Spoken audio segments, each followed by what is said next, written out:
So today we're gonna discuss about the sequence.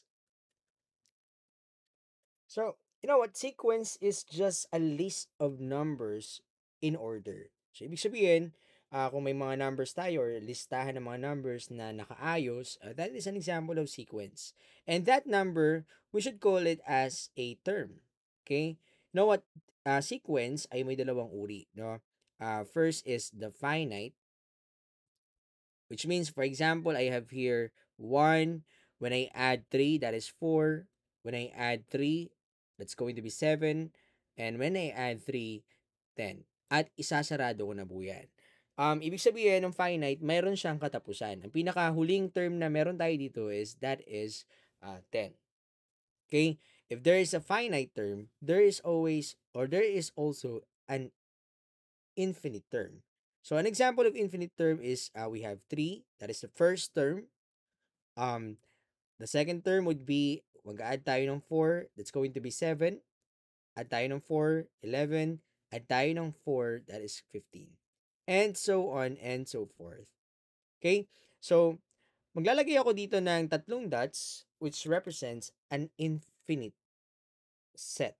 Okay? Ibig sabihin, ayan ay tuloy-tuloy pa at wala pa yung katapusan. No? So these are the two types of sequence. And in sequence, there is what we call arithmetic. Okay? Arithmetic sequence. So when we say arithmetic sequence, this is a kind of sequence that adds the same number every time. When we have this example, 5, 8, 11, 14, and so on, these are our um set or terms, okay? As you notice, lagi tayo nag-add ng 3. Huh? Here we have 5 plus 3, that is 8. 10 plus 3, that is 11. 8 plus 3, that is 11. 11 plus 3, that is going to be 14. Okay? So, ito yung sasabi ng arithmetic sequence. Arithmetic sequence is just like adding the same number every single time. Ano yung same number na yun? And that is that particular common difference. No? Now, ang pag-aaralan natin ngayon ay kung paano magsulat ng rule. No? We have this particular explicit format or explicit formula, and it will tell us, no? It will tell us any term. So, ang gagawin natin dito sa explicit formula nito, magbibigay muna ako ng example. Example would be 5, 8, 11, 14. Let's say, kanina binigay ko na pala yan. No? Let's say we have 4, 7, 10, 13. Okay? The first thing that we need to do here is to basically identify the first term. Okay? Ang first term, sulit natin siya as a sub 1. Ano ba yung a sub 1 dito? This one is a sub 1. Okay? Kung meron tayong a sub 1, meron din tayong a sub 2, a sub 3, and a sub 4, and so on and so forth. Okay? Pero dito, since finite yan, hanggang dyan lang tayo sa a sub 4. So when we are looking for the a sub 1, hanapin natin yung first term. The first term here is 4. Okay. Now, what is gonna be the distance? Or, I mean, not the distance, but the difference or common difference of this term. Ang common difference, you will just subtract 7 kay 4. 7 minus 4, that is 3.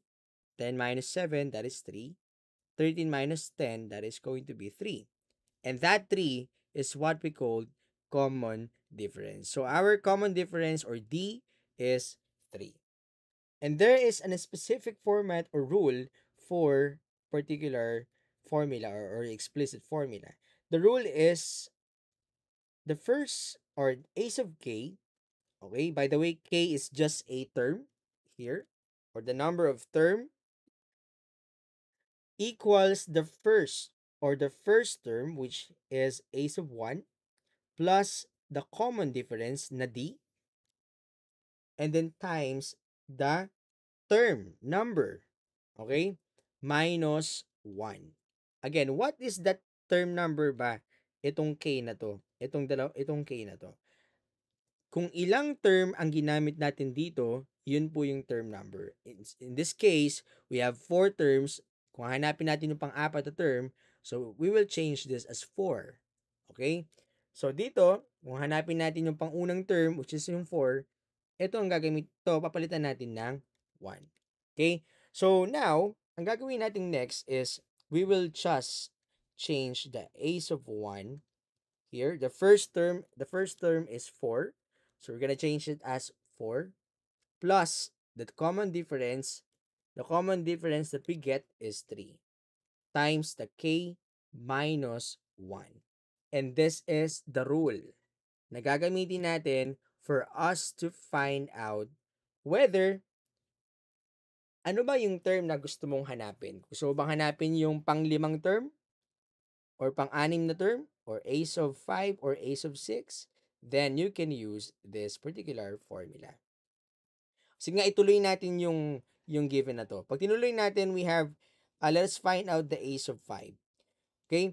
So, when we are looking for ace of 5, syempre, ang K natin dito is equal to 5. So, ace of 5 equals ace of 1. Ace of 1 is 4. Okay? Ito na gagamitin natin.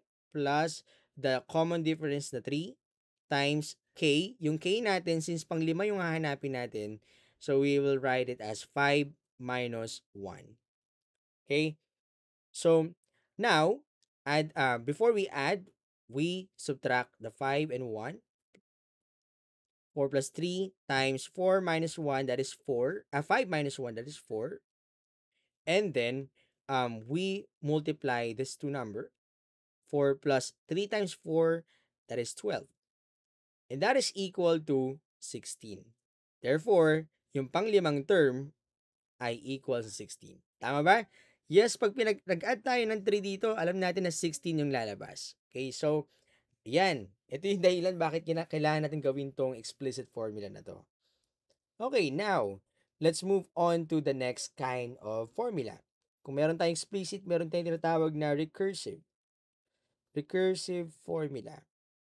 So, ang tawag dito sa recursive formula na to, it tells you the first term. No? It tells you the first term. Also, bukod sa first term, pwede rin natin mahanap how to get, okay? How to get the next one. Okay? So, yun gagawin natin, bakit natin gagamitin tong recursive formula na to?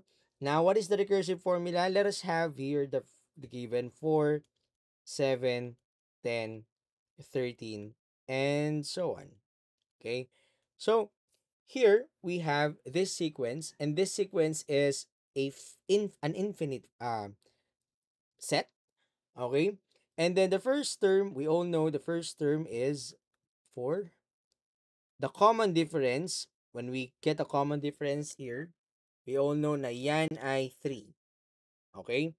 And the rule that we used here is gonna be like this. Okay? That specific term is equal to ace of k. Okay, that number of term na gusto mong hanapin, ma-minus mo lang sa 1 at mag-a-add ka ng common difference nila. Yan po ang rule na gagamitin natin dito. In this case, ace of k equals ace of k minus 1. Itong d na to, papalit lang natin si 3 dyan. Mag-add tayo ng 3.